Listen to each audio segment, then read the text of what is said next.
We believe that the way you move your body reflects the way you move your mind, and that in turn reflects the way outcomes manifest themselves in your life, which is why I say move your body, move your mind, move to success. Even Bruce Lee was on this, and he was saying knowledge in martial arts actually means self-knowledge. A martial artist has to take responsibility for himself and accept the consequences of his own doing.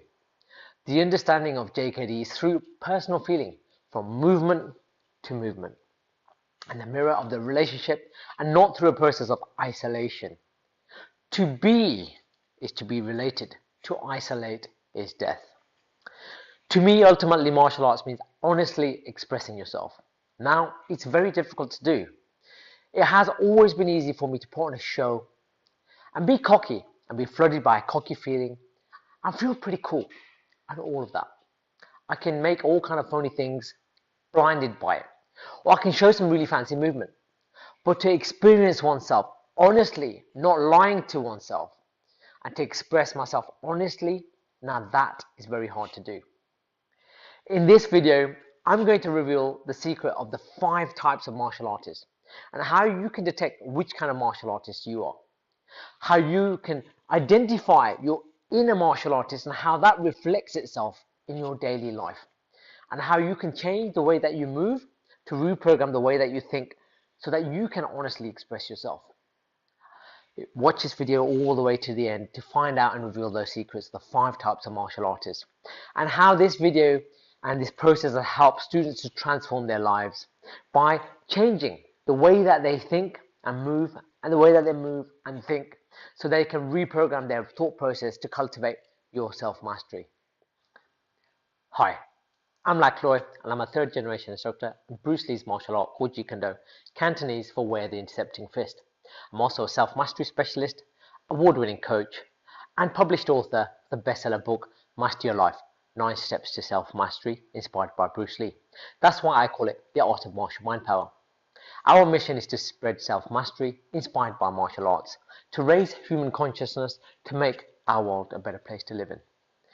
For more information, join the Digital Dojo on martialmindpower.com, which contains the video course, book materials, martial arts classes, martial arts inspired fitness classes, and self-mastery teachings to help you cultivate your self-mastery.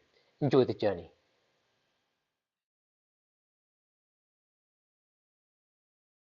Right, the first thing I want to look at is something called a heel toe sway. All right, so your opponent is going to come in with a strike, right, and I do the heel toe sway. But most people don't leave their hand there. But if he did leave his hand there, and I didn't move, I'd get hit. Okay, you can see the depth on the shot. Okay, so he's going to come in. He can do it real time if he wants, and I'm going to heel toe sway, and he's going to retract his arm. All right, so again, all right, okay, and again.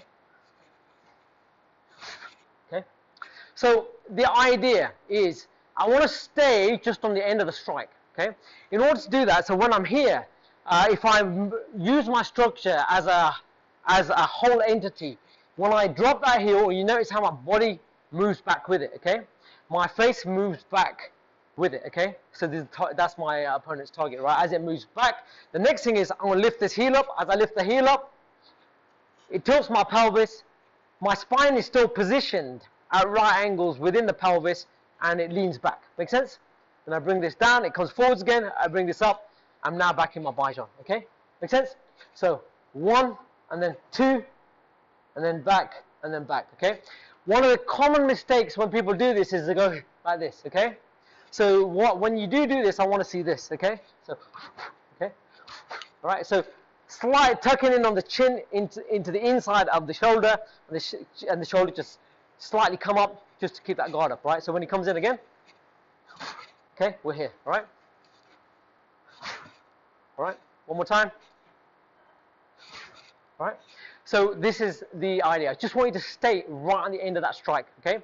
Not touch it, you should be close enough to kiss his fist, right? So it's economical, you're maintaining the distance, because the idea from there would be then he would be within range as he steps in, okay? So that you can counter that if you want. But we're only looking at the defensive aspect at the moment. Make sense? Okay? So, guys, I want you to have a little play with this idea. I'm going to give you 3 minutes each way. All right? You bet!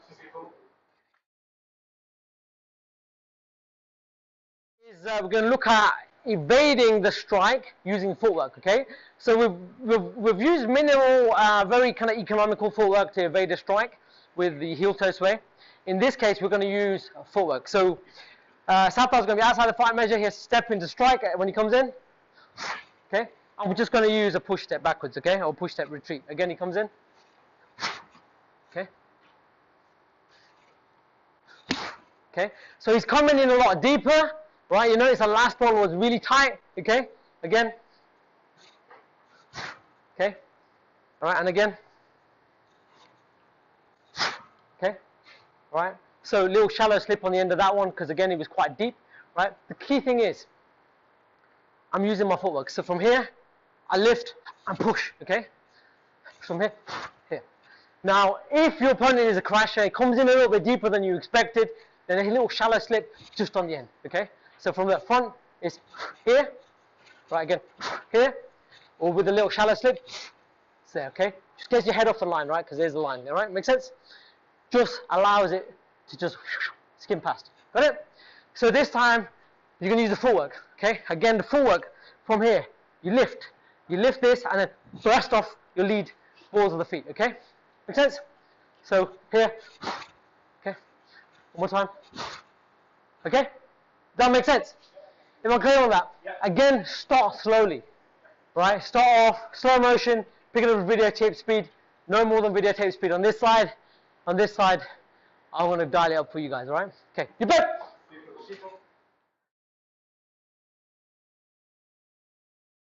We're going to progress it, okay?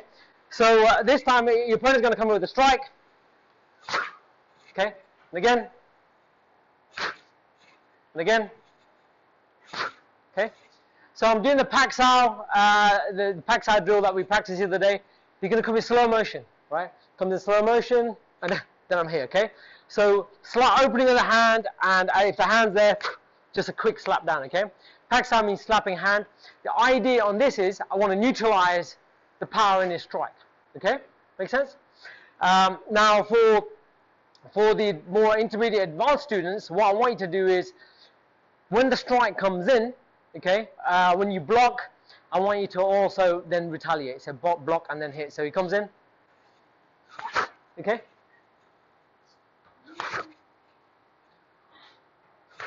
Now, in a real fight, I'm not going to tap my opponent on the head. There's going to be a finger jab straight into his eyes, okay? Or a straight lead straight into his nose or his jaw, okay? So just for safety purpose, I'm just tapping on his hairline. So I'm just basically aiming there, just tapping on his hairline with my fingertips or just the top of my base of my top of the palm. Okay, that's it. All right. So very lightly, just so that you know you got that. The idea is a 1-2. Okay, 1-2. Right, 1-2. All right. Again from the front, it's just here, here. Now when you're doing this, this elbow is literally just you open the hand, boom, down. Because if that line's here, right, you open the hand and slap it down. You open the hand, slap it down. Right. Quite common mistake here is this, okay, this kind of opening of the hand. Now, if I come in with a strike to Southpaw and he does an aggressive or high energy Pak-Sao or parry, okay, I just change my timing and just take the window, right? So the idea would be to first of all, don't leave it too open. And by being economical and staying in this space, if the guard never goes down, okay? You only drop it when you want to drop it. If you involuntarily go in here, you open this, okay? And if the other person knows what he's doing with timing, rhythm, broken rhythm, then you're in trouble, okay? And a JKD, an advanced JKD, will understand that, okay? So be mindful of that, okay? So this drill is blocking, or blocking and hitting. Alright, so if you want to try the hitting on this side, you can do. You guys definitely have to do it. Alright, good. New partner. Strike. I'm here. Okay, I've got a knee check on. I've come in with an aggressive slip, and I'm coming in with the strike. The first one, a slightly more on the inside, comes in again. I'm here. Okay, but I've left myself open. Right, so you got to be careful. If you do end up in that position, you might punch your opponent. If he comes down, that's fine. Right, it's going to be hard for him to lift up the leg, but if you miss, he's still got the use of his leg. If you hit him and you move backwards, the natural tendency is going to be to kick in the balls, yeah? Right? Because as he comes down, he just swings his leg up, right? So be mindful, right? So when he comes in, you're here, right? Get that knee check on. Throwing rib, right, is where you want to hit. Solar plexus, you can go for the jaw or throat, or even a finger jab to the eyes, whatever you like, right?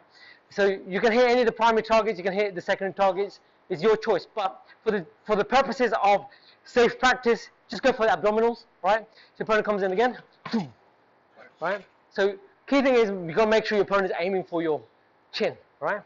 Again, he comes in, okay? So he's on target, good, right? Right, so it comes in again, I'm here, all right? Got that knee check on. Now, when you put the knee check on, the idea is go, yeah?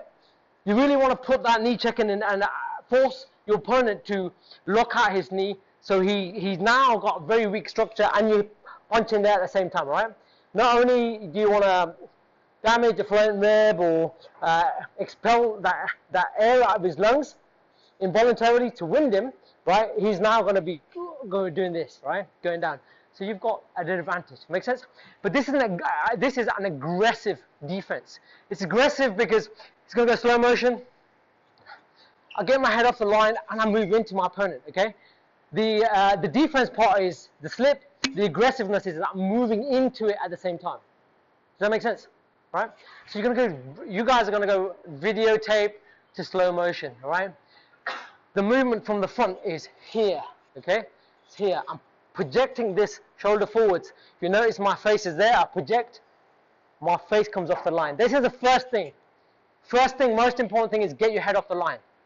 If your head stays there and you do this, all you're doing is pushing your face into the strike, you can feel a more severe impact, okay? So you need to get your head off the line. So from here, you're here, okay? Now this Wusa hand just kind of stays where your chin is, here, okay? Make sense? Right? Now the idea is ultimately when you get the confidence and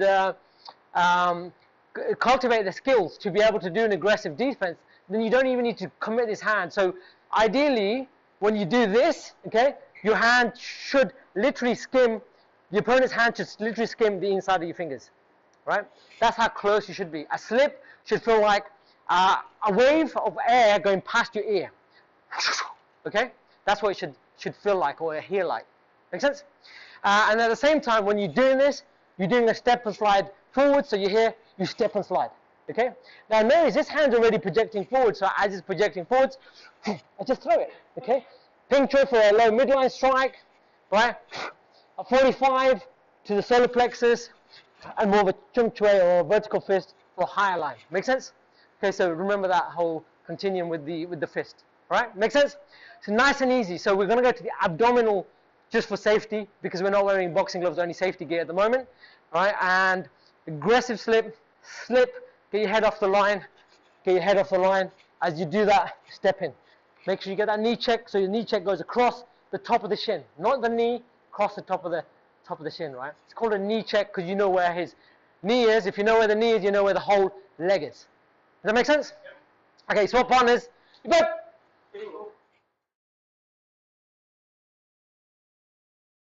Response, right? So your opponent comes in with a strike, and from here I want to come into this position, right? My shoulder's right against his hip, okay? From here I'm going to push down, okay? Make sense? Now I'm just checking his knee or checking the lower leg because I don't want it to come up and flip me in the groin, okay? The idea is to take down, right? So again, he's going to come back up, right? Comes in with a strike. Again, it's more of an aggressive defense, right? I'm slipping the strike, coming in underneath, right? So I'm coming in underneath. I'm using my shoulder to push in at his hip. At the same time, I'm just kind of checking where his leg is. From here, as I go down and push down, I just want to make sure that I've got a check on that. I can either go down with him. I'm not going to go into that right here. The idea is we've got a hard floor here, okay? So ultimately, we don't really want to roll around on this floor.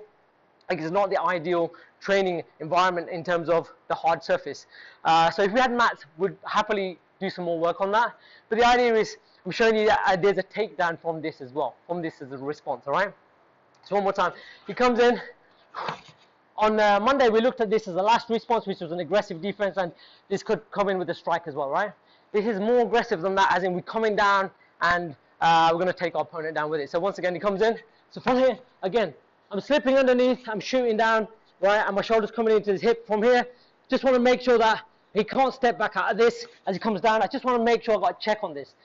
I would normally go down with him, so that would not be an issue.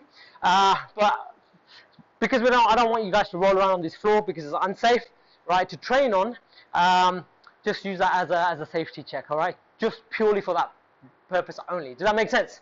Right? So once again, when the strike comes in, I'm stepping in, okay? I'm meeting his hip with my shoulder from here. All I'm going to do from here is I want to step in. As I step in, I'm making sure he can't step back out, right? As I step in, it's breaking his structure and his body weight is going to go over, okay? Then I just need to check that his leg doesn't flip up and catch me in the groin on the way, on his way down. Make sense? All right? So nice and slowly, guys. Just want you to work on this. When you work on this, just make sure you got space for your opponent to go down safely, because it's quite a busy room today. So just make sure you got enough space to do it safely, all right? If you're not sure about how to fall, the idea is when you do go down, is to break fall, okay? So when you do end up moving down and falling down, you're going to end up with this position. As you do fall down, as you go down, right, try and basically dissipate all your energy through the palms of your hands, okay? Right, it takes the elbows off the ground, the palms of the hands, okay? The intention there is to dissipate all of the energy on impact on the floor out your body quickly as possible. Make sense? By maximizing the impact with the contact with the ground, okay? But you need to keep your joints off the ground, otherwise you start getting damaged. So once again, as that's coming down, right, your structure's going to break, you're going to fall down. As you fall down, the idea, keep your neck and shoulders off the ground, okay? You need to keep this off the ground by crunching in, right, and just meeting your palms onto the ground, okay? There is a timing element here, okay? So I'm not looking for the perfect break fall, but if you can start working towards that, you'll be comfortable falling on the floor safely, right?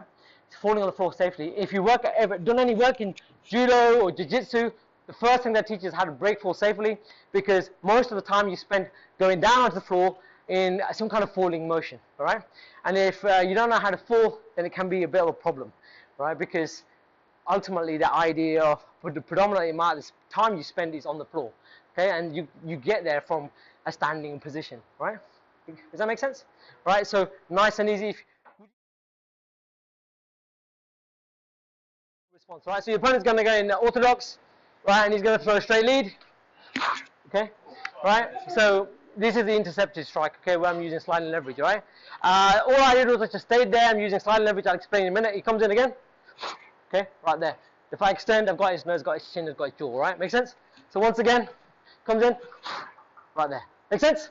Right? So your opponent strikes first, he moved first, he's the one that instigated it. On CCTV camera, it's very clear, he started the attack, I just finished it, right? It's how you finish it that counts, not how you start it or who starts it, make sense? In the court of law, you don't want to be the one that starts it.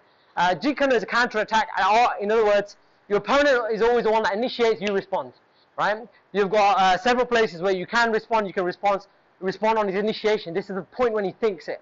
Even in the court laws, if you can prove that he had the intent to strike, it holds.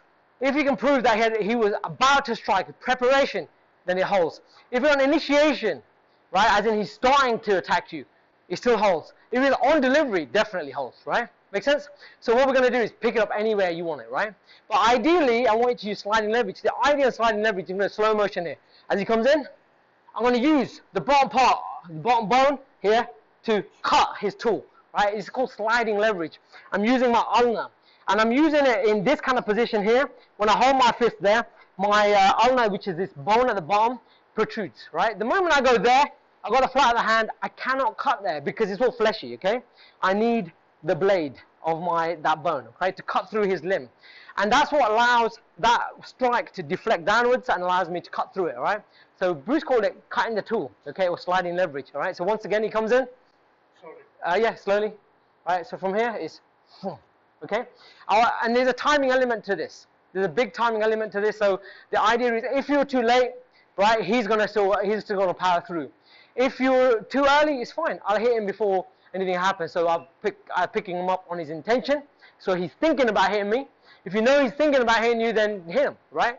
Or if it's on his initiation or preparation or initiation. Make sense? So you can do it anywhere. But ideally, just for the purpose of this drill, I want you to do it on his delivery, and I want you to cut the tool. Make sense? Cut the tool. It's easier to do than to try and pick it up earlier. Does that make sense? Right? So on his strike, he's not going to move. He's thinking of striking. That's his intention. I take him. Yeah? Make sense? So that's the first stage I can strike him. Second stage is he's got preparation. He's tensing up and he's I take it then, right? That's the second point of the strike. Third stage is he's initiating the strike. So he's just starting to move. Boom! I take him then, right? Fourth stage is he's on delivery, right? So the strike's coming in and I take it there, all right? This is the one I've just shown you, right? The fifth stage is completion. It's hard to cut on completion, okay? You want to catch it on delivery at the latest. Make sense? Does that make sense? Yeah. So what we're going to do is we're going to cut the tool on delivery. Does that make sense? So we're going to go straight into this so you guys understand this. Again, you're going to start off slow motion. Your opponent comes in with a strike. He's going to step in to hit you. As he steps in, I cut the tool. I go. He might extend it a little bit more. I cut in. I hit him. Then he's going to pick it up for videotape speed. I go, right? Then he's going to go real time. Okay? Right? Again, real time. Okay? Well, you've got to be a bit careful. So if you're going to go real time, you've got to put gloves on. Okay? And your gum shields. There is no way you can do this without those, yeah? Unless you've got the level of control that's cultivated that you can still kind of save your opponent's teeth and jaw. Okay? And nose. Make sense? Right? So unless you're advanced, basically Sattar and Tom, apart from those two, everyone else should have protective gear and if you're going to go real time. Make sense? Otherwise, no more than videotape speed. Just so you understand the idea, the concept behind this. That make sense? Everyone clear on this, yeah? So you're cutting the tool. Your opponent started the fight first. You cut the tool, right here, okay? Again, remember, keep your fist either vertical or 45. Right? Either way, the blade of your strike protrudes and you cut your opponent's tool on that. Make sense? Okay? So what you should feel is when the strike's coming in, so it's about here, is this. Okay? Or straight. Depending where you are. Okay? Right? So I want you to kind of have a little play with that and explore that. Does that make sense? Right? Everyone clear? Yep. New partners. You bet?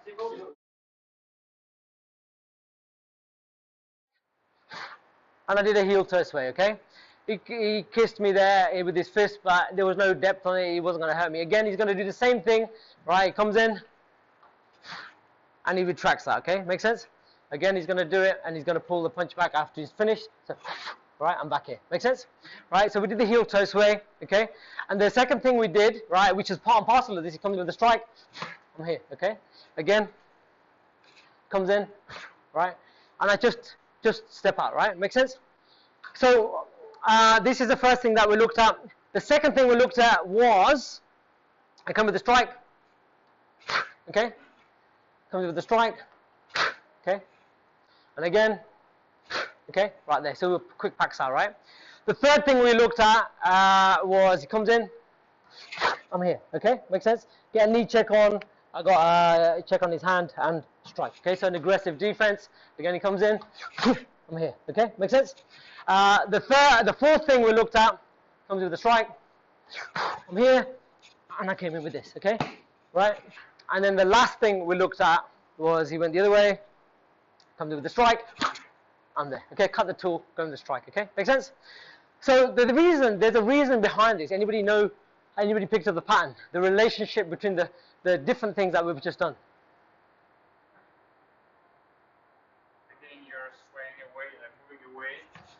Then gradually you are moving same time or you're intercepting.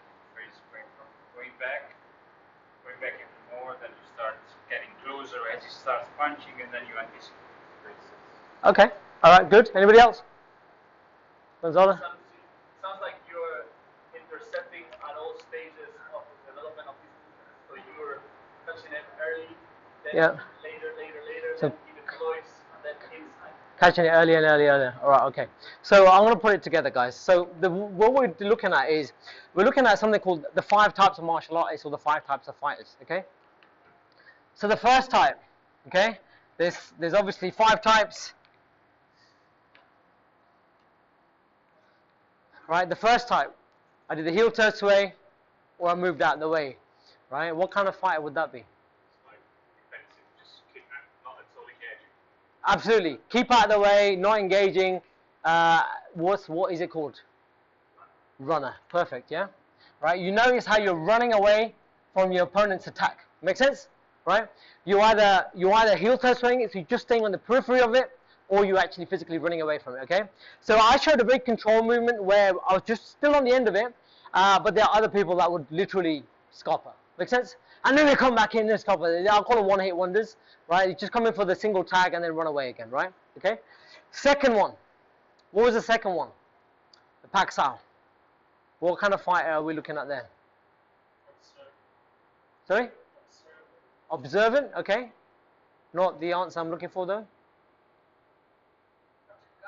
Touch and go, okay. The blocker, right? Okay. The blocker. The touch and go fighter, okay. It's a blocker. The type of fighter that needs to block and then hit, okay. Block and then hit. We call them touch and go fighters. So they need the touch as a trigger response to then respond. Make sense? All right. Okay. Third. What was the third thing that we did? Sorry, who said that?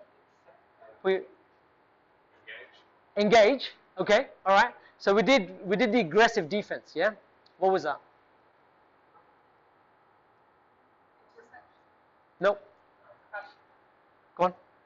Crusher. Yeah. We crushed. We crushed the line. We really went into it. Yeah. Okay. That's a crusher, right? So we crushed the line. We went straight into it, right? Fearlessly. We went into the strike, past the strike, and then crush the opponent by striking them. And it would be continuous. It wouldn't stop there. It would be continuous. But it was an entry point to that type of fighter. Make sense? Okay. And then fourth one. What did we do for the fourth one? We did that. The first thing we did today. Well, what did we do for the fourth one? Yeah. So go on then, Sato. Shooter, right? So we went down and took the opponent down. We shot him down. Yeah, make sense? Right, so this is a shooter. Right, and the last one? Alright, who was that? Hands up, people. Yes, Vikram. Interceptor, exactly, yeah.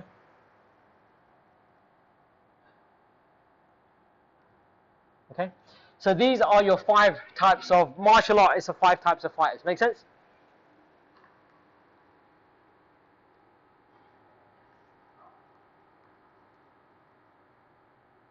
Alright, okay. Alright, there we go. Alright?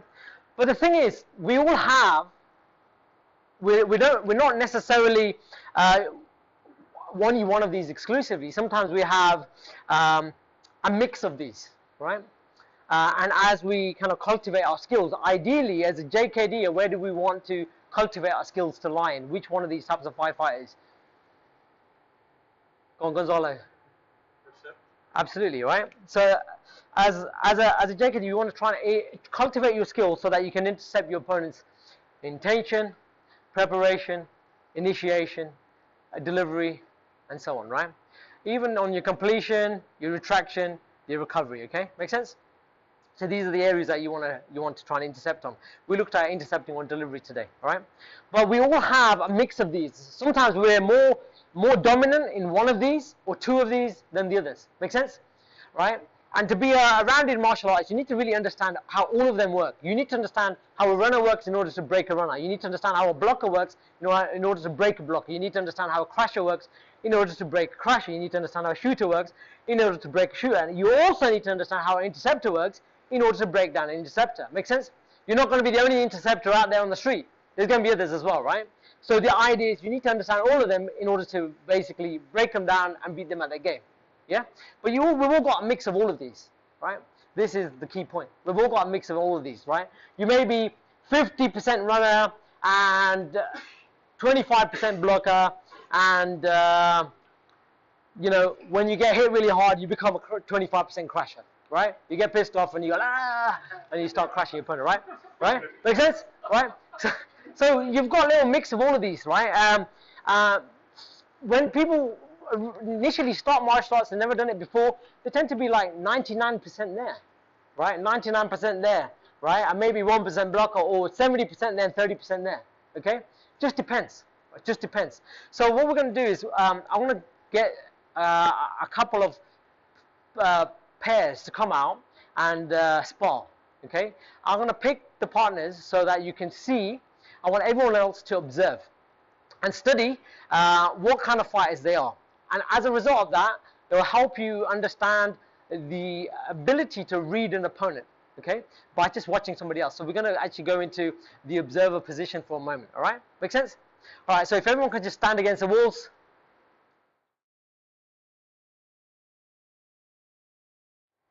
So any light hand strikes, okay? Okay, 3, 2, 1, off you go.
Okay, Angie, off you go.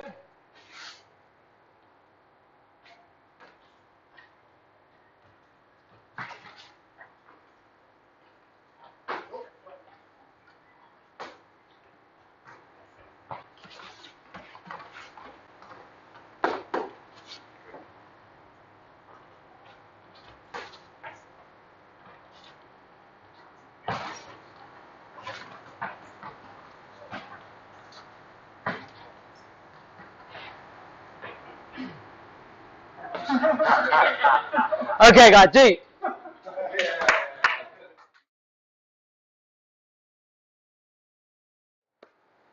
So you've had two people that just came out and sparred, right? So you had a little bit of an idea on what they're doing. So let's get some feedback first on Sattar and Ashley. What kind of fighter is Sattar?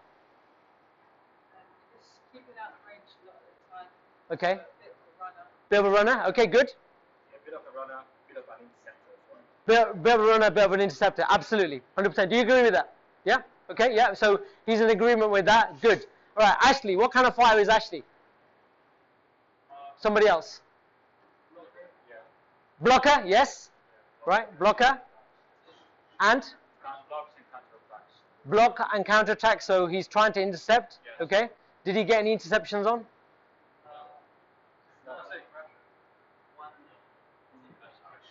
Maybe. But what's his main modality? What's his main modality, Devyesh? He's a crusher, right? He's a crusher.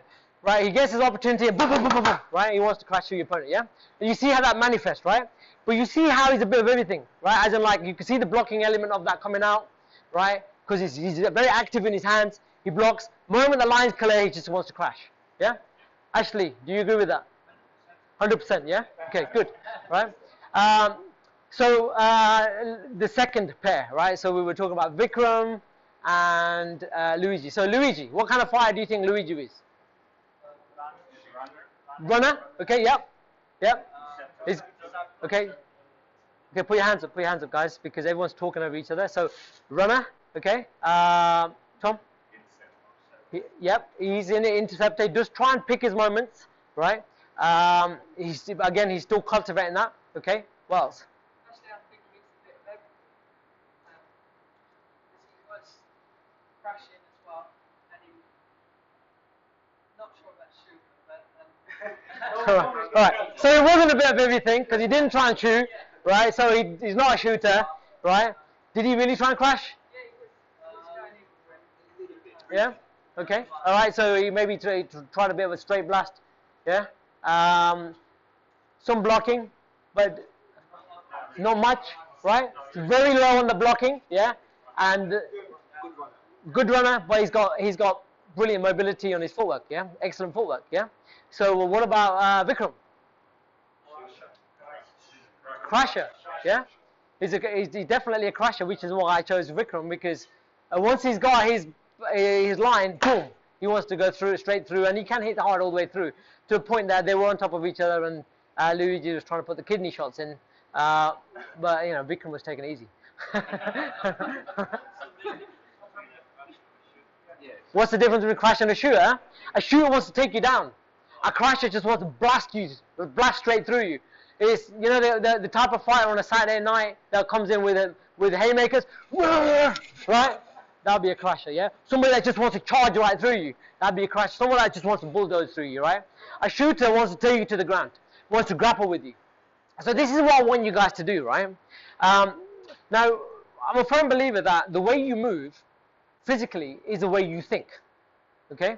Because if you're moving that way, then already unconsciously, your mind has already thought that you need to run, right? If you're a runner, right? So if you run naturally in combat, you're also running naturally in the way you think, right? So what I want you to think about, right? I want to give you guys 3 minutes. You're just going to just kind of sit in your own space for a moment.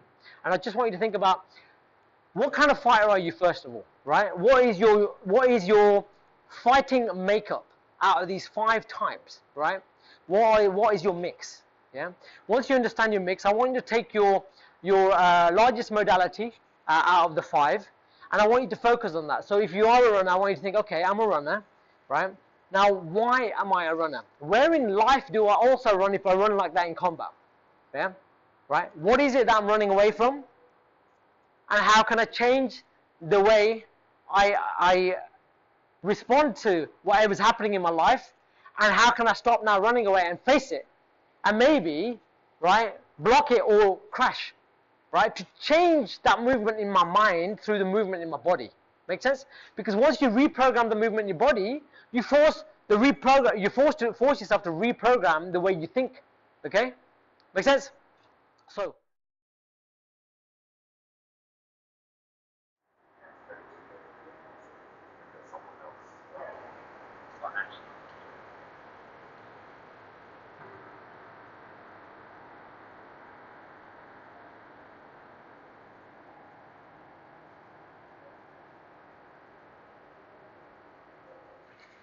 All right, so let's get some of your feedback, right? Some of your feedback on what type of fight you think you are, what your main modality on one of these 5 fighting types is, how that reflects in your life, and what you can do to change the way that manifests in your life, to change the outcomes, okay? If you don't like the outcomes, you've got to change it. One of the best ways to change the outcome is to change the way you move. If you change the way you move physically, you change the way you think, okay? Because you rewire your programming up here. Make sense? Right? It's very simple, right? But you've got to be able to see it. And this is why I'm here to help you go through that, all right? So, put your hands up if you want to share. Okay, Safdar. Hold on. So my main modality was a runner. Okay. Let's say an 80% runner. And I thought about when do I run in my everyday life, and sometimes, for example, in a work situation, I try to avoid confrontation. Let's say if somebody does something or says something that annoys me, I think I can't be bothered to argue or to make a big fuss about it, so I just overlook it. But then something small becomes big. And then I realized that I try to do something when it's too late, or if I do something, I will need to make more effort to solve the situation. So I'm trying to change this one and try to act before, to intercept the situation, to make sure that this doesn't happen. So that's what I thought. Thank you, sir. No problem. Okay. So that's a really good finding, an insight that you're trying to change yourself from a runner to an interceptor, because there are times in your life where problems build up. If you let them sit, you get, molehills turn into mountains, And sometimes if you just nipped it in the bud by intercepting something that happened right at the beginning, it wouldn't be an issue anymore, right? So very good learning, and just keep practicing. It's just a constant state of practice, you know. And that's what makes this an interesting journey, is that you can practice it physically in combat here, and then when you change the way you move, you are automatically rewiring the way you're thinking about stuff. And then you feel more confident when things start working, when your interception starts working. You think, well, actually, you know what? I can do it in combat. That's a lot harder than doing it in where nobody's trying to punch you and kick you, right? And hurt you physically. It's a lot easier. And therefore, it makes it easy. Make sense? All right, so Gonzalo. So I've seen that I'm let's go with the percentages. So 55% runner, 35% shooter, and the rest 10 crusher. But I've noticed that it's not so stuck in there. It's not 55, 35, 10. It actually moves. So the crusher and shooter kind of switch around. Okay. The runner is there. At first I looked into myself thinking, okay, why am I runner? Am I scared? Is it fear? And while I thought it was all fear, and while there is a component of fear, it's not all fear. It's actually, I can't be bothered. It's like my sense of freedom. So I just say, I can run fast. You know, I run away and it's freedom. It's not just fear, which is what I've always been focusing on. So where I'm seeing my interceptor pop-up stints, it's in between the crusher and the shooter when I slow down running. I slow down running and I start observing, and in between that tendency to drive down and crash in, I'm starting to observe. And the couple good hits I've gone so far in sparring and in life in the last couple of months has been slowing down and watching. So an example of that is I've missed 2 classes because I've had some high-level meetings at work. The CEO was involved, and at one point I slowed down, and with 3 hours of sleep and 2 venti lattes, 10 pounds worth of coffee from Starbucks, I nailed the freaking meeting and I ran the room. So that was like, and it was exactly that, slowing down, observing. Good. Vikram. Oh, so quickly, just to make a key point on what Gonzalo just said. It's okay to run. It's not a bad thing to run. Sometimes it's just not worth it. Okay? And, you know, we talk about the art of fighting without fighting. Sometimes the only solution or the best solution is to get the hell out of there. Okay? So it's not a bad thing. It's not good or bad being any one of these. But if it's not serving you in life, if it becomes an issue in your life because you're doing too much of it and you're doing it out of some negative emotion, then you need to change it. Okay? Only then you need to change it. So if you can see that, then great. But if you can see, actually, you know what, sometimes you do it just because you don't give a shit or it's not worth it, that's okay. That's perfectly fine, right? But other times, you have to step up to it, right? Just like Gonzalo said, you know, he had to do something that was important to him, and he had to slow down and sit in the space and wait for the right time to make his move and intercept, right? And as a result, the meeting went very well and went in his favor, okay? Great achievement. And last one. Hi, I'm Vikram, I'm an alcoholic. Sorry, wrong meeting. So I'm probably, apologies. So I'm probably a little bit of a runner, like everyone is. I think everyone's a bit of a runner. I tend to be more, when I'm fighting, like, try to intercept, try and pick the right moment, but when I do see the right moment, I'm going to do everything I can to cut you down because I want this over as fast as possible. So in that sense, I'm also a crasher, because if I can get an opportunity, I'm not going to wait around and try and whittle you down. I was always taught when doing martial arts, you try and just finish it as quickly as possible and leave. The problem with that is, number one, it's bloody exhausting because you might not get the opportunity, it might never come, you might not recognize it when it does, and secondly, if everything you do is 100% committed and you're not hitting it, you're going to tire yourself out. And then the worst thing is you get someone who can't be taken down in one shot. So, for example, Mr. Tom over here, and then it becomes an absolute bastard because you got, and you know, it's whether it's sparring or whether it's at work, for example, you get a problem which is, it's not something you can just tackle by going at it full on 100% and blasting through it until there's nothing left of it, because it will just overwhelm you. So sometimes you actually have to step aside, move around it, maybe run a bit, maybe block a bit, maybe duck and dive, shoot on it, find a different way to approach it, because if you go straight at it, all that's going to happen is you're going to be a bloody mess and you're going to exhaust yourself doing it. And a Pyrrhic victory is no victory. There's no point winning if you end up also being in a coma in the hospital. So that's something I also want to change, not just taking one approach to it, but trying to find different ways, both in sparring and in a kind of work context, life context. You don't just have to throw yourself at the problem and attack it until it's cut to pieces. You can do other things as well. Thank you.